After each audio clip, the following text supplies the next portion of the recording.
आज के market analysis की वीडियो में आप सबका स्वागत है। आज हम डिस्कस करते हैं कल के लिए 2 जनवरी के लिए बाज़ार कैसे रह सकते हैं और कल की एक्सपायरी किस लेवल के आसपास हो सकती है और एफआईज ने अपने पोजीशन किस हिसाब से बनाई है। लेकिन आज की डाटा पे जाने से पहले हम 2 मिनट डिस्कशन करते हैं कि आज बाज़ार रहा कैसा। जैसे कि आपने कल की थंबलाइन देखी थी कि तेज़ी हो सकती है, तो बाज़ार में एक्चुअली तेज़ी हुई भी, लेकिन वो मुझे इतनी कॉन्फिडेंट नहीं लगी कि ठीक है आपका 750 के आसपास बाज़ार गया, बट इतनी कॉन्फिडेंट नहीं थी। बट फिर भी तेज़ी हुई है, लेकिन इतना कोई थ्रस्ट जनरेट नहीं हुआ। तो ये कंटिन्यू रहेगी या नहीं रहेगी, हम डाटा को देखकर समझते हैं। सबसे पहले कैश का डाटा, 1782 करोड़ का माल बेचा एज यूजुअल और 1690 करोड़ का इन्होंने खरीद लिया डीआईएस ने। फिर भी थोड़ी तेज़ी थी बाज़ार में। एक सिंपल सी बात है कि शॉर्ट कवरिंग मूव हम उम्मीद कर रहे थे। इंडेक्स फ्यूचर्स है ये। अब मुझे क्या प्रॉब्लम लग रही है मैं आपको बताता हूँ। 1723 कॉन्ट्रैक्ट लॉन्ग किए, 13,857 कॉन्ट्रैक्ट शॉर्ट किए, और जो लॉन्ग टू शॉर्ट का रेशियो था अब ये अक्टूबर एक्सपायरी से भी ज़्यादा हो गया।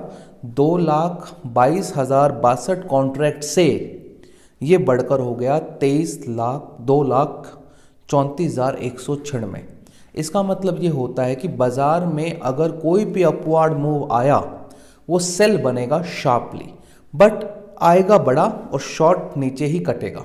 मतलब कि तेज़ी तो होगी बट वो शॉर्ट में होगी। मतलब सेल ऑन राइज का बाजार है कि 2,34,196 कॉन्ट्रैक्ट शॉर्ट है, जो कि अपने आप में एक बड़ा लेवल है।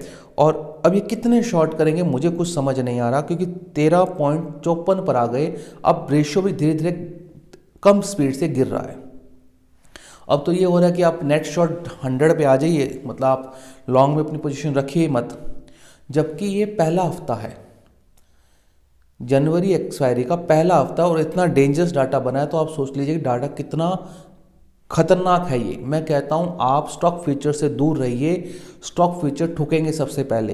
तो डाटा खराब है एकदम, मैं कहता हूँ दूर रहिए। और ये खराब है क्योंकि देखिए ना, 1723 कॉन्ट्रैक्ट लॉन्ग किए इंडेक्स फ्यूचर में, सामने 13,000 कॉन्ट्रैक्ट, 14,000 के आसपास कॉन्ट्रैक्ट शॉर्ट कर दिए, और 2,22,000 के नेट शॉर्ट बढ़कर हो गए 2,34,000 नेट शॉर्ट।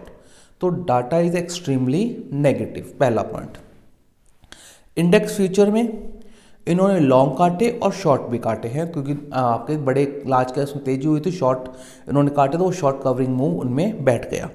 ऑप्शन का डाटा, ऑप्शन का डाटा आज ज़्यादा नहीं है। क्यों नहीं है? कि वहाँ पे छुट्टी है, आज 1 तारीख है, न्यू ईयर है, सब जगह छुट्टी है, हमारे बाजार खुले, तो इस वजह से डाटा है लेकिन शॉर्ट है, मतलब बहुत कम है। और कल की एक्सपायरी मुझे ज़्यादा लगता नहीं है, अगर ब्रूट होगी तो ब्रूटल होगी, अदरवाइज इस डाटा में कल की एक्सपायरी होने का चांस थोड़ा सा कम है। कॉल लॉन्ग की 91,300 कॉन्ट्रैक्ट, कॉल शॉर्ट की 26,484, मतलब कि अपसाइड है अभी भी। अपसाइड कहाँ तक की? 24,000 के लेवल तक की अपसाइड है अभी भी। पुट लॉन्ग की आपकी 69,477 कॉन्ट्रैक्ट, और शॉर्ट कर दिया 97,346, मतलब कि इन्होंने शॉर्ट ज़्यादा किया है पुट को। अब इसका मतलब क्या है? देखिए, ये इंडेक्स फ्यूचर्स में तो इनकी तेजी है, ठीक है, मंदी है, सॉरी, इंडेक्स फ्यूचर में इनकी एकदम मंदी है। बट क्या होगा कि ये जो पुट शॉर्ट करके गए हैं ना, थोड़ा सा बाजार से इनको सहारा मिलेगा। बाजार गिरेगा कम, थोड़ा बढ़ सकता है, कितना? 23,900 के आसपास, 23,950 के आसपास, वहाँ से एक शॉर्ट वापस बनेगा, क्योंकि ये हमेशा हायर लेवल में बेचना चाहेंगे, वो कितना भी हो सकता है। तो बाजार अगर कल इंटरडे में तेज होता है तो हम ये कर सकते हैं कि सेल ऑन राइज का बाजार हो सकता है कल का भी, क्योंकि डाटा इतना बड़ा है। लेकिन अगर 24,000 के पार होता है, देखिए अब दूर है, ये तो है 300 पॉइंट की दूरी है, बट प्रॉब्लम ये है कि इतने शॉर्ट को बाय में बदलने के लिए, कॉन्फर्मेशन आने के लिए समय लगेगा, आपको पॉइंट्स ज़्यादा ही लेने पड़ेंगे, कि 2,34,000 नेट शॉर्ट है। अब मैं इसको कॉन्फर्मेशन बोल दूँ बाय है, that is not a buy. तो मेरा तो कहना यही है कि ऊपर जाए, सेल कीजिए, स्टॉप लॉस 24,050 का हो सकता है। कि जैसे ही ऊपर जाए आप शॉर्ट मार दीजिए 24,050 के स्टॉप लॉस से, बाजार वहीं से उम्मीद है घूम जाएगा, क्योंकि इतने नेट शॉर्ट पोजीशंस हैं इनकी और ये सारी की सारी बनी हैं इस एरिया के अंदर ही। 24,050 से वो पहले वाली चल रही है, वो चल रही है, लेकिन जो नई बन रही है वो इसी लेवल में बन रही है 24,600, 700, 600, 700। तो 200 पॉइंट का भी अपन एसएल माने तो यहाँ पे 24,950 के आसपास का आता है। तो आपका जो बाय होगा वो 23,950 के आसपास होगा, सॉरी 23,950 के ऊपर बाय है। Then after its continue rally, otherwise ये रैली फेल होगी और मुझे जहाँ तक लगता है 23,200 का लेवल टच होगा। इतनी नेट शॉर्ट पोजीशन बाजार में है, क्योंकि इतनी नेट शॉर्ट पोजीशन तभी निकलेंगी जब बाजार गिरेगा। अदरवाइज बाजार क्या होगा, यहाँ पे फंस के रह जाएगा 2-3 हफ्ते तक और फिर ये धड़ाम से गिरेंगे, क्योंकि नेट शॉर्ट पोजीशंस एक ही तरीके से निकलते हैं जब बाजार क्रैकडाउन हो जाता है। अगर बाजार क्रैकडाउन नहीं हुआ तो ये स्टॉक्स को ठोकते जाएंगे, नीचे आता जाएगा। अदरवाइज आप दूर रहिए। कॉल और पुट के प्रीमियम भी ज़्यादा है, लेंगे तो नुकसान होगा, आप इसको छोड़ दीजिए इस हफ्ते के लिए। और कल आएंगे तो मेरे हिसाब से एफआई जब कल आएंगे तो ये ऊपर के लेवल में इनको मिलेगा, ऊपर का लेवल, और वहीं से ये ठोकते हुए इसको वापस से नीचे लेकर आ सकते हैं। तो आप थोड़ा ध्यान रखिएगा। मेरा टेक ये है कि इतनी ज़्यादा नेट शॉर्ट पोजीशन के ऊपर एक बाय बनता है, लेकिन वो सेल में जहाँ पर टर्न अराउंड हो तो सेल भी बड़ा मिलेगा, मतलब जहाँ से घूमेगा वहीं पे आपको ठोक देना है उसको। अदरवाइज वो ऊपर चलता जाए 24,950 जैसे ही निकले और सस्टेन करें तो मैं ये मानता हूँ कि इतनी short positions that leads to 24,500। तो जब तक 23,950 नहीं निकलता तेजी का मोड नहीं है। आप कितना भी जोर लगा लीजिए 23,950 निकलने पर ही तेजी बनेगी with the stop loss of today close. आपको स्टॉप लॉस अगर आज का क्लोज निकल जाता है तो फिर वो हो जाएगा कि 23,200 की तरफ चला गया बाजार, वो नीचे आएगा, अदरवाइज वो ऊपर चलता जाएगा। स्टॉप लॉसेस बड़े होंगे क्योंकि अब ब्रूटल एक्सपायरीज आपके सामने खड़ी हैं। फिर कल यूएस का डाटा भी स्टार्ट हो जाएंगे तो डेट इज़ ऑल्सो भी पैन आउट। तो स्थिति खराब है। स्टॉक्स पर ध्यान दीजिए, अपने स्टॉक्स को बचाइए और उससे आप थोड़ा बहुत ढंग से कर सकते हैं। अदर ऑप्शन के अंदर अभी कोई मतलब नहीं हो। लॉट साइज 75 का है तो मैं कोई मतलब नहीं मानता हूँ इसके अंदर करने वाला। दूसरा क्वेश्चन में से पूछा गया वेस्टर्न कैरियर के ऊपर। देखिए भाव की मैं बात नहीं कर रहा हूँ, आपका बाइंग लेवल बहुत ऊपर का है, 175 के आसपास का आपका बाइंग लेवल है, डेट इज़ बहुत ऊपर है और इससे बहुत नीचे है। अब आप कह रहे हैं एवरेज करने का, एवरेज अभी मेरे हिसाब से आपको नहीं करना चाहिए जब तक इसके क्वार्टरली रिजल्ट ना आ जाए।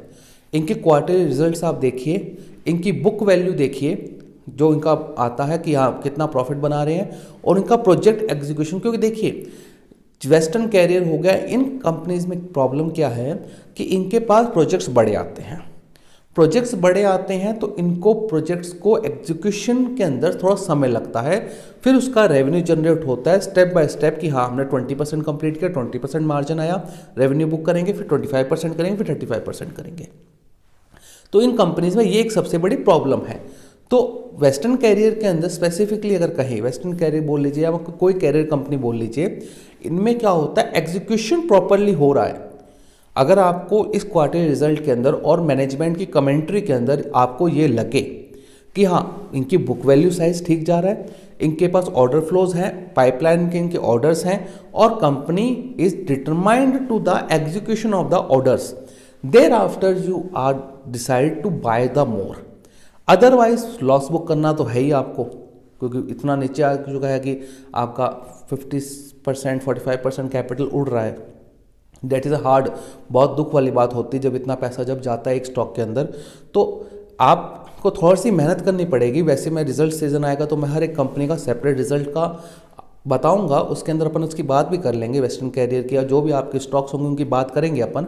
हर स्टॉक्स पर मैं कोशिश करूंगा कि जितने भी रिजल्ट आते हैं 2 महीने के अंदर उन सभी को मैं कवर कर पाऊँ। जो टॉप मोस्ट कंपनीज और आपकी जो कंपनीज होंगी आप कमेंट में लिख दीजिएगा कि हमें इस कंपनी का रिजल्ट रिव्यू चाहिए, तो मैं उसका भी देने की आपको कोशिश करूँगा।